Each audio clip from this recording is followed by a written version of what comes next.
ഈ നിങ്ങളുടെ സിനിമകളിലെ കഥാപാത്രങ്ങളുടെ പേര് ജോൺ ഹോനായി, റാംജി റാവു, അഞ്ഞൂറാൻ, മായൻകുട്ടി, ആനപ്പാറ അച്ചാമ്മ, ഖന്നാസ് കടലാസ്, വേണ്ട ഗർവാസി സാശാൻ, സന്ധ്യാവ്, ഹൃദയഭാനു എന്നൊക്കെ പറഞ്ഞ് ഇങ്ങനെ കിടക്കുന്ന ഇത്ര പേരുകള്. ഈ പേര് എവിടുന്നാ നിങ്ങൾക്ക് കിട്ടുന്നത്? ഇത് ഹൃദയഭാനു എന്നും ഗർവാസി സാശാൻ ഇരുമ്പ് ജോൺ വിയറ്റ്നാംകൊള്ളിയിലുണ്ടോ? മായൻകുട്ടി ഞാനാണ് ആ പേര് പറഞ്ഞത്. പക്ഷെ സിദ്ദിഖിന്റെ ഫ്രണ്ടാണ്, മഹാരാജ് കോളേജിൽ പഠിച്ചിരുന്ന സിദ്ദിഖിന്റെ ഒരു ഫ്രണ്ടാണ് മായൻകുട്ടി. എനിക്ക് അന്ന് ഒരു പേര് അവർക്കപ്പോൾ പ്രത്യേകത ഒന്നുമില്ല, കുറെ നാളായിട്ട് വിളിച്ചോണ്ടിരിക്കുന്ന. ഞാൻ ഒരു ദിവസം കേട്ടപ്പോൾ എനിക്ക് ഭയങ്കര പ്രത്യേകതയുള്ള പേരായിട്ട് തോന്നി, മായൻകുട്ടി എന്ന് തോന്നി. അന്ന് വരെ ഞാൻ കേട്ടിട്ടുണ്ടായിരുന്നില്ല. അങ്ങനെയാണ് മായൻകുട്ടി വരുന്നത്. അഞ്ഞൂറാനും ഇതുപോലെ തന്നെ എന്തോ ശബ്ദധാരാവലിന്നോ മറ്റോ സിദ്ദിഖ് കണ്ടെടുത്തൊരു പേരാണ്. ഈ എന്നാലും ഞാനിപ്പോ പറഞ്ഞ എന്താ സ്രാങ്ക് ഉണ്ട് ഒരു പടത്തില്, ഈ ഉറുമീസ് തമ്പാൻ, ഒരു പേരുകളുടെ ശേഖരം നമ്മളൊന്ന് പെട്ടെന്ന് കണ്ടു മറക്കുന്ന അല്ലാണ്ട് ഒന്നുകൂടെ ശ്രദ്ധിച്ചു നോക്കിയാൽ എല്ലാ സിനിമയിലും കയറി ഇറങ്ങിപ്പോയാൽ ഒരുപാട് കോട്ടുമൂസ, കോട്ടുമുക്രി എന്നൊക്കെ പറയുന്ന പേരുകൾ ഇരിക്കുകയാണ്. അതിനുവേണ്ടി നിങ്ങൾ എഴുതാനിരിക്കുമ്പോൾ ഒരു ശ്രമം നടത്തുന്നുണ്ടോ? ബോധപൂർവമായ ശ്രമം നടത്തുന്നുണ്ടോ? നിങ്ങൾക്ക് അത് അങ്ങനത്തെ പേര് വരുള്ളൂ? അതെങ്ങനെയൊക്കെയാണ് വരുന്നതെന്ന് അറിയില്ല. അതിനുവേണ്ടി ബോധപൂർവമായിട്ടുള്ള ശ്രമം അല്ല, എന്താണെങ്കിലും പ്രത്യേകതകൾ വേണം എന്ന് പറയുന്നത്. അതായത് ഒരു ക്യാരക്ടറിന് ചിലപ്പോൾ ഒരു പ്രാവശ്യം പറഞ്ഞു പോകുന്നേ ഉണ്ടാവുള്ളൂ, മായൻകുട്ടി എന്ന് പറഞ്ഞു പോകും. പക്ഷെ പിന്നീട് അയാളെ മായൻകുട്ടി എന്ന് വിളിക്കുമ്പോൾ നേരത്തെ പറഞ്ഞ അത് ഇയാളായിരുന്നു എന്ന് ഓർമ്മിക്കാനായിട്ട് എപ്പോഴും പ്രത്യേകതയുള്ള പേരുകളാണെങ്കിൽ അത് ഉപകരിക്കും. ഈ സിനിമയിലെ മറ്റ് കഥാപാത്രങ്ങൾ ആ പേര് ഉപയോഗിക്കുമ്പം പെട്ടെന്ന് ആ മുഖം ഓർമ്മ വരാനായിട്ട് പ്രത്യേകതകളുടെ പേരുണ്ടെങ്കിൽ അത് ഒരുപാട്. സിനിമയുടെ പേരുകളും അങ്ങനെ തന്നെ നോക്കിയാൽ നിങ്ങളുടെ സിനിമയുടെ പേരുകളാണ് പിന്നീട് അത് നിങ്ങളെ ശ്രദ്ധിച്ചിട്ടില്ലെന്ന് തോന്നുന്നു. പിന്നെ നാട്ടുകാർ പറഞ്ഞപ്പോൾ ശ്രദ്ധിച്ചത് ഞാൻ പണ്ട് വായിച്ചിട്ടുണ്ട്, ഈ ഇംഗ്ലീഷ് പേരുകൾ. അതെ, ആദ്യത്തെ പേര് ശരിക്കും റാംജി റാവു സ്പീക്കിംഗ് ഫാസിൽ സാറാണ് അത് സജസ്റ്റ് ചെയ്തത്. ശരിക്കും അത് വന്നത് അന്ന് രാമോജി റാവു സ്റ്റുഡിയോ ഉണ്ട്, അതിൽ നിന്ന് എടുത്തിട്ടുള്ള ഒരു സംഭവമായിരിക്കണം ഫാസിൽ സാറ് പറഞ്ഞത്. റാംജി റാവു സ്പീക്കിംഗ് ഇട്ടാലോ എന്ന് ചോദിച്ചത്. അപ്പൊ ആദ്യം നമുക്കത് വല്ലാത്തൊരു കല്ലുകടിയായിട്ട് തോന്നി. അത് കഴിഞ്ഞ് ഞങ്ങളിരുന്ന് ആലോചിച്ചപ്പോഴാണ് അതാണ് കൃത്യമായിട്ടുള്ള പേര്. കാരണം വെച്ചാല് അതുവരെയും പറഞ്ഞു വരുന്ന ഒരു ദാരിദ്ര്യത്തിന്റെ നാടക കമ്പനിയുടെയും കഥ പറഞ്ഞു വന്നിട്ട് ശരിക്ക് കഥയിലേക്ക് കയറുന്നത് ഈ റാംജി റാവു വരുമ്പോഴാണ്. റാംജി റാവുവിന്റെ ഫോൺ വരുന്നത്. അപ്പൊ അതല്ല പേരെങ്കില് ആദ്യം ഞങ്ങൾ ഇട്ടിരുന്ന നൊമ്പരങ്ങൾക്ക് സുല്ലെന്നായിരുന്നു ഇട്ടിരുന്നത്. അപ്പൊ അന്ന് എല്ലാവരും പറഞ്ഞു സുല്ലിട്ടുകൊണ്ട് തുടങ്ങുന്നത് തന്നെ. പക്ഷെ നൊമ്പരങ്ങൾക്ക് ആ സുല്ല്, നെഗറ്റീവിന് സുല്ലിടുമ്പോ പോസിറ്റീവ് ആവും, അതുപോലെ അത് വേണ്ട എന്ന് പറഞ്ഞിട്ടാണ് ഈ പേരിനെ പറ്റി ആലോചിച്ചപ്പോ ശരിയാണ്. വേറൊരു കഥ പറഞ്ഞു വന്നിട്ട് പെട്ടെന്ന് രണ്ടാമതൊരു കഥ തന്നെ മാറിയാണ് റാംജി റാവു. അപ്പൊ അപ്പോഴാണ് കഥയിലേക്ക് കയറുന്നത് എന്നുള്ളൊരു തോന്നലുണ്ടാക്കാൻ പടത്തിന്റെ പേര് ഇതാ ആണെങ്കിൽ നന്നായിരിക്കും. അതല്ലെങ്കിൽ നല്ലൊരു കഥ വന്നിട്ട് പെട്ടെന്ന് മാറിപ്പോയില്ല. അന്നോളം എനിക്ക് തോന്നുന്നില്ല വില്ലന്റെ പേര് ടൈറ്റിൽ റോളിൽ വരുന്ന ഒരു പടം ഉണ്ടായിട്ടുണ്ടെന്നുള്ളത്. ഹീറോയുടെ പേരുകളെല്ലാം ഏതോ കാലത്ത് എത്രയോ കാലത്ത് വന്നിട്ടുണ്ട്. പിന്നെ എനിക്ക് തോന്നുന്നു ഹിന്ദിയിൽ ഈ ഗജനി എന്ന് പറയുന്ന സിനിമ പിന്നെ ഹിന്ദി പോയപ്പോഴാണ് ഇതില് വന്നിട്ടുള്ളത്. വില്ലന്റെ പേര് ടൈറ്റിലിൽ വന്നിട്ടുള്ളത് പിന്നീട് ആ സമയത്ത് എനിക്കൊന്ന് അതിന് മുമ്പോ ശേഷമോ കാസർഗോഡ് കാദർബായി എന്ന് പറയുന്ന പടം അതിന് ശേഷമാണ് വന്നിട്ടുള്ളത്. ശേഷം അതിന്റെ ഒരു ചുവട് പിടിച്ചു വന്ന പടങ്ങളുടെ കൂട്ടത്തിൽപ്പെട്ടാണ് വന്നതാണ്. പക്ഷെ ഹരിഹർ നഗർ അങ്ങനെ എത്രയോ പടങ്ങൾ, അത് ഹിറ്റ്ലർ ഉൾപ്പെടെ.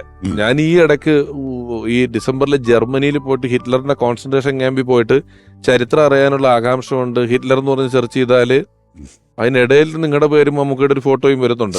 നമ്മള് ജർമ്മന്റെ ചരിത്രം പഠിക്കുന്നതിൽ അവിടെയും ഈ പേര് കൊണ്ട് കയറി പറ്റാൻ പറ്റിയിട്ടുണ്ട്. ഗോഡ് ഫാദറിൽ കയറി പറ്റാൻ പറ്റിയിട്ടുള്ളൂ. ഇത്രയും സിനിമകളുടെ ഒരു എഴുത്തിൽ നിങ്ങളുടെ രണ്ടുപേരുടെയും കോമ്പിനേഷൻ, ഇതൊരു ആശയപരമായ തൊഴിലാണല്ലോ സിനിമയുടെ എഴുത്തെന്ന് പറയുന്നത്. അതിനകത്ത് നർമ്മം ഉണ്ടെങ്കിലും നിങ്ങളുടെ കഥകളിൽ കൃത്യമായ ഇടവേളകളിൽ ചില കഥാപാത്രങ്ങൾ കയറി വരിക, അതിന് ഇങ്ങനെ ഒരു പ്രേക്ഷകനെ പരിപൂർണമായി തൃപ്തിപ്പെടുത്തുന്ന കഥകളിലേക്ക് എത്താൻ നിങ്ങൾ ആശയപരമായ തർക്കങ്ങൾ ഉണ്ടാകാറുണ്ടോ? ഒരുപാടുണ്ടാകാറുണ്ട്. പക്ഷെ ഈ ട്വിസ്റ്റുകള്, ഇവിടെ പുതിയ ക്യാരക്ടർ വരണം അല്ലെങ്കിൽ ഒരു സംഭവം ഉണ്ടാകണം എന്നൊക്കെ പറയും തോന്നല്, അതൊക്കെ ഞങ്ങൾക്ക് ശരിക്കും പറഞ്ഞ ഇംഗ്ലീഷ് പടങ്ങൾ കണ്ടിട്ട് കിട്ടിയിട്ടുള്ള ഒരു അനുഭവമാണ്. അവരുടെ സിനിമയുടെ കഥ പറയുന്ന രീതിയിൽ ഒരു പടം തുടങ്ങി ഒരു ഇത്ര ടൈം കഴിയുമ്പോൾ തന്നെ പ്രശ്നത്തിലേക്ക് ചാടി വീഴണം, ഒരു ഹുക്ക് വീഴണം എന്നൊക്കെ പറയുന്ന, അന്ന് നമ്മളിതൊന്നും അറിയാതെ സിനിമ കണ്ടിട്ടുള്ള അനുഭവം വെച്ചിട്ട് മാത്രമാണ് എഴുതിയേക്ക്. പക്ഷെ പിൽക്കാലത്തൊരിക്കല് ഈ സിനിമ എടുക്കുന്നതിന്റെ രീതികളെ പറ്റിയൊക്കെ ഹോളിവുഡിൽ നിന്നൊക്കെയുള്ള ചില ലേഖനങ്ങളൊക്കെ വായിച്ചപ്പോൾ ഞങ്ങൾ പറഞ്ഞു നമുക്ക് നോക്കാമെന്ന് പറഞ്ഞാൽ നമ്മുടെ പടങ്ങളുമായിട്ട് ഒത്തുനോക്കി ചെയ്തിട്ടുള്ള പടങ്ങൾ. അപ്പൊ ഇവര് അന്ന് തിയറി ആയിട്ടുണ്ടാക്കി വെച്ചിരിക്കുന്നത് ഞങ്ങള് ചെയ്തിരിക്കുന്നതായിട്ട് വളരെ കൃത്യമായിട്ട് വന്ന് ചേർന്നിട്ടുണ്ട്. അല്ല, അത് അതിന് മനഃപൂർവ്വമല്ല. ഒരാളിങ്ങനെ പറഞ്ഞിട്ടുണ്ട്, അതായത് ഈ ന്യൂട്ടൺ ഗുരുത്വാകർഷണം കണ്ടുപിടിച്ചില്ലെങ്കിലും ഇത് താഴത്തേട്ട് തന്നെ വീഴും എന്ന് പറഞ്ഞാൽ ഇതിന്റെ തിയറി നമുക്ക് അറിയില്ലെങ്കിലും അതെ. യാദൃശികമായിട്ട് ഈ തിയറികൾ ആ സമയങ്ങളിൽ എത്രയും കറക്റ്റ് ആയിരുന്നു. അത് എനിക്ക് തോന്നുന്നു അവതാർ എന്ന് പറഞ്ഞ പടം ഇറങ്ങിയപ്പം ഈ വിയറ്റ്നാം കോളനിയുടെ കഥയാണ് അതെ, അതെന്നും പറഞ്ഞ് വലിയ എഴുത്ത് നവമാധ്യമങ്ങളിലെല്ലാം ഇഷ്ടംപോലെ വന്നിട്ടുണ്ടായിരുന്നു എന്നുള്ളതാണ് അല്ലേ. ഇനി സിദ്ദിഖ് സാറിനെ കുറിച്ച് നിങ്ങളുടെ സമകാലീനായിട്ടുള്ള ബേണി ഇഗ്നേഷ്യസ് കൂട്ടുകെട്ടിലെ ഇഗ്നേഷ്യസ് സാർ ഓർക്കുന്നു. അദ്ദേഹം മരിച്ചു എന്ന് കേട്ടിട്ട് എനിക്ക് ഇന്നും അതിൻ്റെ നടുക്കം മാറിയിട്ടില്ല. കാരണം ഞങ്ങളൊരിക്കൽ ലൂർദ് ഹോസ്പിറ്റലിൽ ഒരു മദ്യവിരുദ്ധ കൂട്ടായ്മ ദിനത്തിൽ അത് ഉദ്ഘാടനം ചെയ്യാനായിട്ട് പറ്റിയ ഒരാളുണ്ടോ, സിനിമയിലുണ്ടോ എന്ന് ചോദിച്ചപ്പോൾ ഞാൻ ഒരിക്കൽ സിദ്ദിഖിനെ വിളിച്ച് ചോദിച്ചപ്പോൾ ഞാനെന്താണ്, നമ്മൾ രണ്ടു കൂട്ടരും മദ്യപിക്കാത്ത ആൾക്കാരല്ലേ, നമുക്ക് പോവാം എന്ന് പറഞ്ഞിട്ട് പറഞ്ഞ് ഞാൻ അങ്ങോട്ട് വന്നോളാം, ഇഗ്നേഷ്യസിൻ്റെ വീട്ടിൽ വന്ന് ഞാൻ നമുക്ക് ഒന്നിച്ച് 2 വണ്ടിയും കൊണ്ടൊന്നും പോകണ്ട എന്ന് പറഞ്ഞ് എന്നെ വന്ന് കൂട്ടിക്കൊണ്ടുപോയി. അവിടെ ചെന്നിട്ട് പുള്ളി ഉദ്ഘാടന പ്രസംഗം നടത്തിയപ്പോൾ ആദ്യം പറഞ്ഞത് ഞാൻ ഭയങ്കര ലഹരി ഉപയോഗിക്കുന്ന ആളാണ് എന്ന് പറഞ്ഞു. ഞാൻ ഞെട്ടിപ്പോയി. ലഹരി ഉപയോഗിക്കാത്ത ഒരാളെ കൊണ്ട് ഉദ്ഘാടനം ചെയ്യിപ്പിക്കണം സിനിമയിലുള്ള ഒരാളെ എന്ന് പറഞ്ഞിട്ട് ഞാൻ വിളിച്ചുകൊണ്ട് പോയിട്ട് പുള്ളി പറഞ്ഞു നന്നായിട്ട് ലഹരി ഉപയോഗിക്കുന്ന ആളാണ് ഞാൻ എന്ന് പറഞ്ഞു. അത് കുറച്ച് നേരം എല്ലാവരും സ്റ്റില്ലായി പോയി കേട്ടിട്ട്. അപ്പോൾ പുള്ളി പറഞ്ഞത് ലഹരി എന്ന് പറഞ്ഞിട്ടുണ്ടെങ്കിൽ മദ്യപാനമല്ല ഞാൻ ഉദ്ദേശിച്ചത്, എനിക്ക് സിനിമ, ഡയറക്ഷൻ, സിനിമയായിട്ട് ബന്ധപ്പെട്ട ജോലികൾ ഇതൊക്കെ എൻ്റെ ലഹരിയാണ്. അതിനപ്പുറത്തേക്ക് എനിക്കൊരു ലഹരി ഉപയോഗിക്കാനും പറ്റില്ല. അതാണ് എൻ്റെ ലഹരി. അതിപ്പോൾ എൻ്റെ സുഹൃത്ത് ഇഗ്നേഷ്യസ് വന്നിട്ടുണ്ട്, അദ്ദേഹവും ആ സംഗീതമല്ലാണ്ട് അദ്ദേഹത്തിന് വേറെ ലഹരിയില്ല. അതുകൊണ്ട് ഞാൻ പറയുന്നത് മാത്രമേ ഉള്ളൂ, അല്ലാണ്ട് ഞാനൊരു കള്ളുടിയൊന്നുമല്ല എന്ന് പറഞ്ഞപ്പോൾ എനിക്ക് സമാധാനം, അവിടെ ഇരിക്കുന്ന ഡയറക്ടർമാർക്കും എല്ലാവർക്കും സമാധാനമായി. ഞാനിങ്ങനെ ഒരു കള്ളുടിയും കൂട്ടിക്കൊണ്ട് ഒന്നും വിചാരിക്കേണ്ടല്ല എന്നോർത്ത് എനിക്കും സമാധാനമായി. അപ്പോൾ അങ്ങനെ പുള്ളിയായിട്ട് ഒരുപാട് അനുഭവങ്ങളുണ്ട്. പിന്നെ പുള്ളി എപ്പോഴും എവിടെ കണ്ടിട്ടുണ്ടെങ്കിലും എന്തെങ്കിലും തമാശകളൊക്കെ പറയും. കല്യാണരാമൻ്റെ റെക്കോർഡിങ് ലാലിൻ്റെ സ്റ്റുഡിയോയിൽ നടക്കുമ്പോഴത്തേക്ക് എൻ്റെ അടുത്ത് വന്നിട്ട് തമാശന് പറയും, ഈ റെക്കോർഡിങ്ങൊക്കെ വളരെ ഹൈലി ടാലൻ്റഡായിട്ടുള്ള ആളുകളെ കുറിച്ച് വേണം ചെയ്യിക്കാനായിട്ട് ക്വാളിറ്റിക്ക് ഒരു കോംപ്രമൈസ് ഉണ്ട് ആമ്പട്ടിട്ടാന്ന് പറഞ്ഞു. അപ്പോൾ ലാലടുത്ത് ഇപ്പോണ്ട് അപ്പം ആ കാര്യം ബുദ്ധിമുട്ടാണ്, കാരണം എന്ത് സംഭവിച്ചാലും ഞാൻ റെക്കോർഡിങ് ഇവിടെ നിന്ന് മാറ്റുന്ന പ്രശ്നമില്ല എന്ന് പറഞ്ഞു. അപ്പോൾ ആദ്യം പുള്ളിക്ക് സംശയം തോന്നി. അപ്പം ഇത്രയും ക്വാളിറ്റി കുറവാണെങ്കിൽ പോലും ലാലിൻ്റെ അടുത്ത് തന്നെ ചെയ്യുള്ളൂ എന്നുള്ളതാണ് ഈ പറഞ്ഞതിൻ്റെ അർത്ഥമെന്ന് പുള്ളിക്ക് പിന്നീട് മനസ്സിലായി. അപ്പോൾ ലാലിനെ കൂടി ഒരു കണ്ടുപിടിച്ചാണ് ഞാൻ ആൾ കൊള്ളാമല്ലെന്ന്.